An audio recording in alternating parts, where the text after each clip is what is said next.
नमस्कार दोस्तों। आज 10 अप्रैल है और 10 अप्रैल को विश्व होम्योपैथी दिवस मनाते हैं। और विश्व होम्योपैथी दिवस पर आज हिंदू धर्म में पवित्र दिन है, नवरात्र का आखिरी दिन है। तो इस दिन हम दो मुख्य बातों पर आज बात करेंगे जो वर्तमान में चर्चा का विषय रहा है। पहली खबर है श्रीलंका में इकोनॉमिक क्राइसिस क्या है, इसके विषय में समझेंगे कि श्रीलंका में इकोनॉमिक क्राइसिस क्यों आया। और दूसरा हम समझेंगे पाकिस्तान में सत्ता परिवर्तन हुआ है। आज ही के दिन 10 अप्रैल को पाकिस्तान में सत्ता परिवर्तन हुआ है, यानी 12:30 बजे रात्रि को पाकिस्तान में पीटीआई पाक तहरीकी इंसाफ की पार्टी के नेता इमरान खान, जो कि पाकिस्तान के प्रधानमंत्री थे, इनके खिलाफ अविश्वास प्रस्ताव लाया गया था और इनको प्रधानमंत्री पद से हटा दिया गया है। इन्होंने प्रधानमंत्री पद से इस्तीफा दे दिया है। तो कुछ दो मुख्य बातों को हम चर्चा करेंगे। आइए पहले हम देखते हैं कि श्रीलंका में इकोनॉमिक क्राइसिस क्या है। इकोनॉमिक क्राइसिस यानी अर्थव्यवस्था संकट।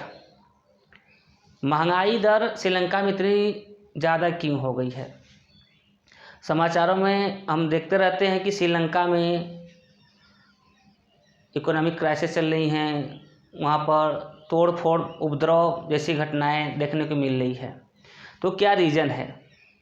तो पाकिस्तान में श्रीलंका में ये देखेंगे इंडिया के नीचे ये इंडिया है। इंडिया के दो पड़ोसी देश हैं,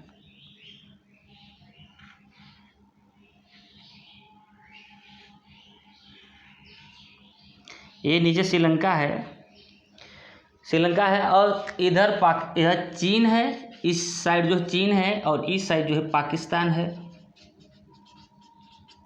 और इस साइड श्रीलंका है। हम इन तीनों से रिलेट देखेंगे कि श्रीलंका में इकोनॉमिक क्राइसिस क्यों आई, महंगाई दर इतनी तीव्र गति क्यों हो गई, श्रीलंका में तोड़फोड़ या दंगे क्यों हो रहे हैं। देखिए, हम समझने की कोशिश करते हैं। यहाँ पर एक बंदरगाह है जिसका नाम है हबन टोटा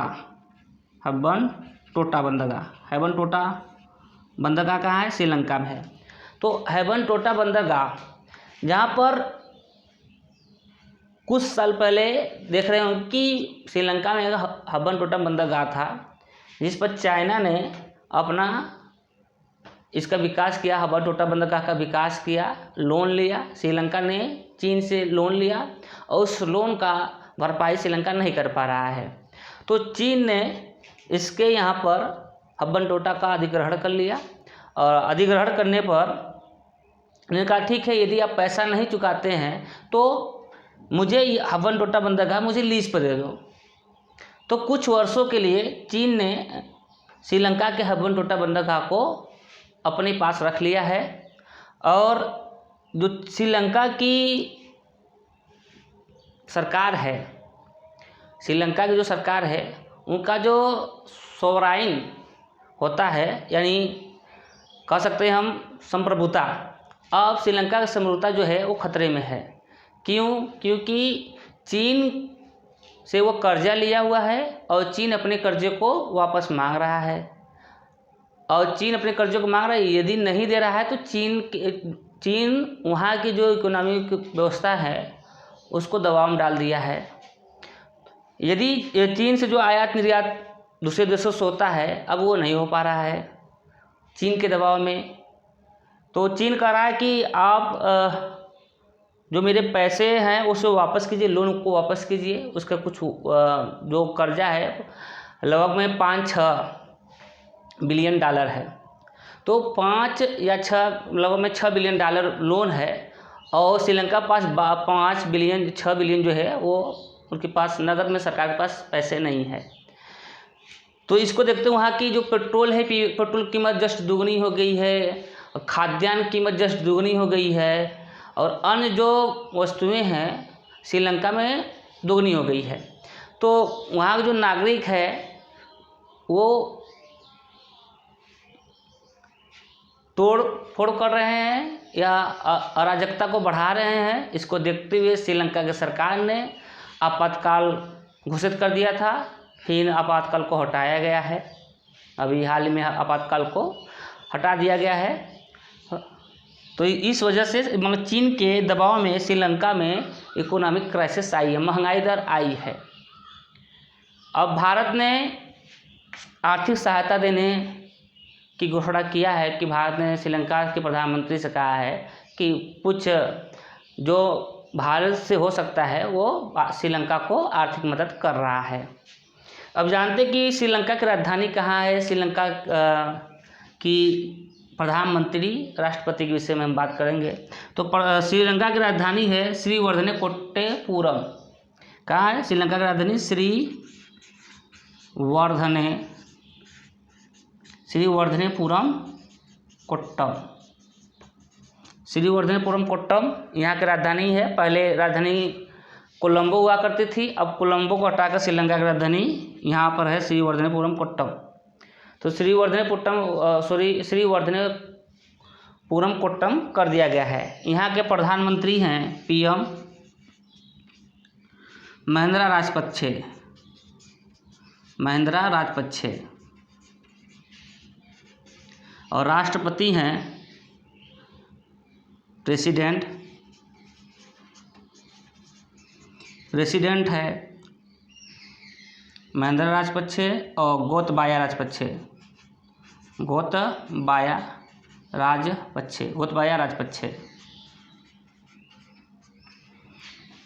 महिंद्रा राजपक्षे और गोतबाया राजपक्षे जो कि भाई हैं। तो हम कह सकते हैं श्रीलंका पर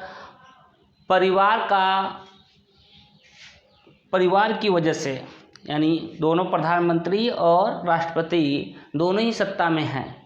एक प्रधानमंत्री है और एक राष्ट्रपति है। तो एक निर्णय से यदि हम अपने नज़रिए से देखते हैं तो हम ये कह सकते हैं कि परिवारवाद के कारण श्रीलंका में इकोनॉमिक क्राइसिस उत्पन्न हुआ। तो प्रधानमंत्री महिंद्रा राजपक्षे ने भारत के प्रधानमंत्री माननीय श्री नरेंद्र मोदी से बातचीत किए हैं और भारत ने इनको कुछ आर्थिक सहायता देने की घोषणा किए हैं। श्रीलंका के जिसकी राजधानी बनटोटा है श्रीलंका में एक बंदरगाह बनटोटा है जो कि चीन को लीज पर दे दिया गया है। तो वो अपने लोन को रिकवरी करने के लिए ऐसे जो है कुछ निर्णय लिए हैं, जिस कारण से श्रीलंका में इकोनॉमिक क्राइसिस आई है। तो ये मुख्य बातें हैं। श्रीलंका में महंगाई दर तीव्र गति से बढ़ रहा है, जिससे कि श्रीलंका के जो व्यक्ति है वो पलायन कर रहे हैं।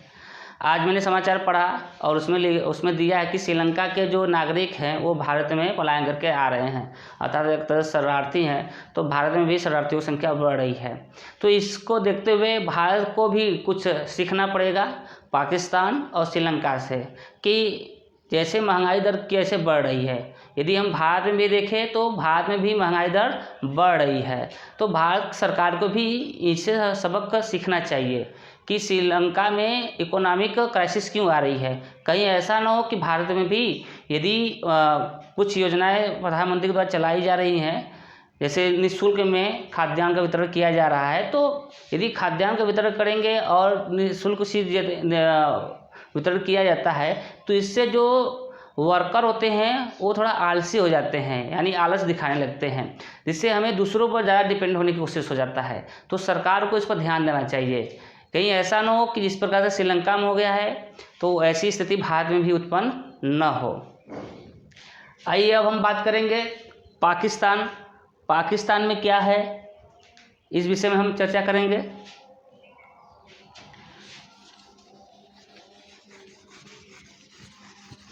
और पाकिस्तान में सत्ता परिवर्तन क्यों हुआ है, इसको लेकर हम बात करेंगे। तो पाकिस्तान में सत्ता परिवर्तन क्यों हुआ है, तो इसके पीछे है कि पाकिस्तान के प्रधानमंत्री इमरान खान ने हाल ही के दिनों में रसिया का दौरा किए थे और रसिया के यानी रूस के राष्ट्रपति व्लादिमीर पुतिन से मुलाकात की है। जब रूस के प्रधानमंत्री राष्ट्रपति व्लादिमीर पुतिन से बातचीत करने गए थे रूस में, तो यह देखते हुए अमेरिका को अच्छा न लगा होगा, और अमेरिका इसको अच्छा नहीं माना कि पाकिस्तान का प्रधानमंत्री रूस के राष्ट्रपति से मिलने गए हैं। क्यों? क्योंकि अभी युद्ध चल रहा है यूक्रेन और रसिया। तो यूक्रेन और रसिया के बीच में युद्ध चल रहा है, तो काफ़ी यूक्रेन के नागरिकों को काफ़ी नुकसान हो रहा है, वहाँ पर जनधन की हानि हो रही है। तो यहाँ पर अमेरिका ने पाकिस्तान से या पाकिस्तान के राजदूत उनसे बातचीत किए होंगे, लेकिन फिर भी पाकिस्तान के प्रधानमंत्री इमरान खान ने रूस के राष्ट्रपति व्लादिमीर पुतिन से मुलाकात किए। तो अब अमेरिका ने पाकिस्तान के संसद में, जो भी संसद होते हैं, उस पर दबाव डाले होंगे या उनको खरीदे होंगे। तो एक दोस्तों एक मुहावरा होती है, बाप न भैया सबसे बड़ा रुपया। तो यहाँ पर भी सेम ऐसी ही बातें हैं। अमेरिका चाहे तो पूरे पाकिस्तान को खरीद ले, उसके पास इतनी पैसा है। तो अमेरिका ने पाकिस्तान के जो सत्ता पक्ष में इमरान खान के जो सांसद थे उनको पैसे पर खरीदा, और पैसे पर खरीद कर और विपक्ष की पार्टी जो कि PMLN जिसके नेता हैं शहबाज शरीफ के नेतृत्व में कहा होगा कि आप पाकिस्तान के संसद में अविश्वास प्रस्ताव पारित कीजिए। तो अविश्वास प्रस्ताव पाकिस्तान के संसद में पेश किया गया, और जिनमें अविश्वास प्रस्ताव शहबाज शरीफ जीत गए। अविश्वास प्रस्ताव जीत गए, यानी संसद में अविश्वास प्रस्ताव जो है इमरान खान के समक्ष लाई गई। तो इमरान खान ने संसद में अपने विश्वास प्रस्ताव में पूर्ण बहुमत में संसद नहीं पेश कर पाए, उसमें स्वयं इमरान खान भी संसद में नहीं गए। तो शहबाज शरीफ ने संसद में इमरान खान की सरकार गिरा दिए, और इमरान खान आधी रात में प्रधानमंत्री पद से इस्तीफा दे दिए। अब आने वाले समय में शहबाज शरीफ पाकिस्तान के नए प्रधानमंत्री होंगे, जो कि PTI यानी पाक तहरीक इंसाफ के नेता थे इमरान खान। यानी पाकिस्तान में पाक तहरीक इंसाफ की पार्टी की सरकार थी, इमरान खान जिसके प्रधानमंत्री थे, और PMLN के नेता शहबाज शरीफ है जो कि विपक्ष के नेता थे। इनके नेतृत्व में ही सत्ता परिवर्तन कर दिया गया है, इमरान खान को हटा दिया गया है पाकिस्तान के प्रधानमंत्री पद से। पाकिस्तान के सेना अध्यक्ष जो है कमर जावेद बाजवा हैं। तो दोस्तों ये पाकिस्तान से संबंधित कुछ बातें हैं कि पाकिस्तान में सत्ता परिवर्तन कर दिया गया है और पाकिस्तान के नए प्रधानमंत्री शहबाज शरीफ बनेंगे, और पाकिस्तान के जो प्रधानमंत्री इमरान खान थे, इमरान खान को हटा दिया गया है, इस्तीफा दे दिए हैं, ये हट गए हैं। अब आने वाले समय में हो सकता है कि चुनाव हो, वर्तमान समय में इनको हटा दिया गया और शहबाज शरीफ कुछ दिनों में प्रधानमंत्री के पद का शपथ लेंगे। तो ये कुछ मुख्य बातें हैं। और जो श्रीलंका में इकोनॉमिक क्राइसिस है, इसी प्रकार से एक लैटिन अमेरिकी कंट्री है पेरू की राजधानी जो है लीमा। यहाँ पर भी क्या है, इकोनॉमिक क्राइसिस चल रही है। महंगाई की एक वजह होती है, यदि सरकार इस पर ध्यान नहीं देती तो महंगाई दर काफ़ी ज़्यादा बढ़ जाती है और नागरिकों को खाद्यान्न की आपूर्ति नहीं हो पाती है। तो खाद्यान्न की आपूर्ति के लिए अराजकता फैलाते हैं या उपद्रव करते हैं, सरकारी वस्तुओं को जलाते हैं, प्राइवेट वस्तुओं को जलाते हैं, जिससे सरकार इसको देखते हुए या मद्देनज़र रखते हुए सरकार को आपातकाल लगानी पड़ती है। तो पेरू में भी इकोनॉमिक क्राइसिस चल रहा है और श्रीलंका में भी इकोनॉमिक क्राइसिस चल रहा है। तो इकोनॉमिक जो क्राइसिस आती हैं, इसका मुख्य वजह हम कह सकते हैं कि विदेशी ताकतों का देश में बढ़ना, जिस वजह से ये सब इकोनॉमिक क्राइसिस बढ़ती है। तो ये मुख्य समाचार हैं जो सुर्खियों में बने रहते हैं। तो आप लोग कमेंट कीजिए और अपनी राय बताइए कि पाकिस्तान में जो सत्ता परिवर्तन हुआ है, इस विषय पर आपका नज़रिया क्या है? और श्रीलंका में इकोनॉमिक क्राइसिस बढ़ रही है, क्या भारत में भी इकोनॉमिक क्राइसिस बढ़ सकती है? आप कमेंट करके बताइए। नमस्कार।